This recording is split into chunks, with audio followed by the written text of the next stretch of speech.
মা আর মাটি হচ্ছে খুবই কাছাকাছি শব্দ দুটি শব্দেই কিন্তু ম ব্যবহার করা হয়েছে। তো সবাই কেমন আছেন? আসসালামু আলাইকুম everyone, welcome back new another video. আশা করি সবাই ভালো আছেন। আলহামদুলিল্লাহ আমি ভালো আছি। আমি বাবার বাসায় চলে এসেছি গতকাল বিকেলে। তো আজকে দুপুর হচ্ছে আমার মা হচ্ছে মাটির চুলায় রান্না করছে। তো আমাদের বাসার ছাদে একটা ঘর আছে। আমার বাবা হচ্ছে আমার আব্বু আর কি চুলা বানিয়ে দিয়েছে আমার আম্মুকে। তো সেই আবার ঘরও বানিয়ে দিয়েছে একটা, যেন মাটির চুলা এখানে রান্না বান্না করতে পারে। তো আজকে আমার আম্মু রান্না করবে, যে এখানে বড়ি ভেজে নিয়েছে আর মাছ।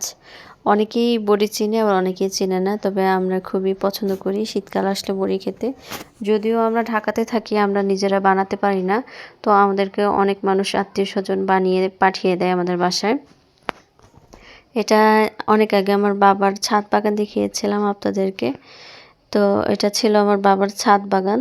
তো আমি সব কিছু ঘুরে ঘুরে দেখছিলাম, আবার এদিকে আমার আম্মু হচ্ছে রান্না বান্না করছে। তো সেটারও কিছুটা ক্যাপচার করে নিচ্ছিলাম আমি মোবাইলে। এখানে হচ্ছে বেগুন, সিম আর বড়ি দিয়ে মাছ রান্না করবে, এর জন্য এগুলোকে একসাথে কষিয়ে নিচ্ছেন সবগুলি।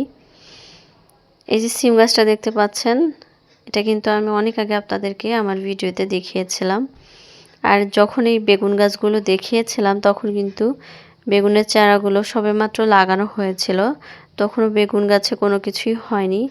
মাশাল্লাহ অনেক বেগুন ধরেছে। এবার এসে দেখছি আম্মুরা টুকটাক বেগুন পেড়ে খেয়েছে, তো আমাদের ভাগ্যে নিশ্চয়ই বেগুন আছে। তো আমরা এসে দেখছি খুব সুন্দর সুন্দর ছোট ছোট বেগুন ধরে আছে।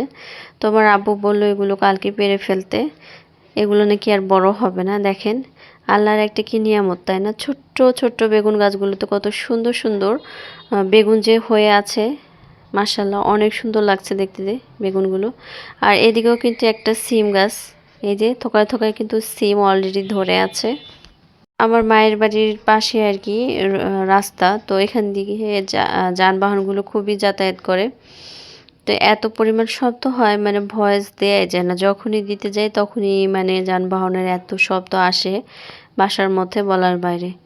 আজকে কিন্তু কুয়াশাচ্ছন্ন ছিল বাইরে, একদমই রোদ ওঠেনি আজকে। আমরা বাবার বাড়িতে আজকে প্রথম দিন আমি আর আমার মেয়ে এসেছি। আজকে কোনো রোদই ওঠেনি, চারিদিকে মানুষ কিন্তু অনেক কাপড় চোপড় ধুয়ে দিয়েছে, কিন্তু কোনো রকম রোদের দেখা নেই বললে চলে।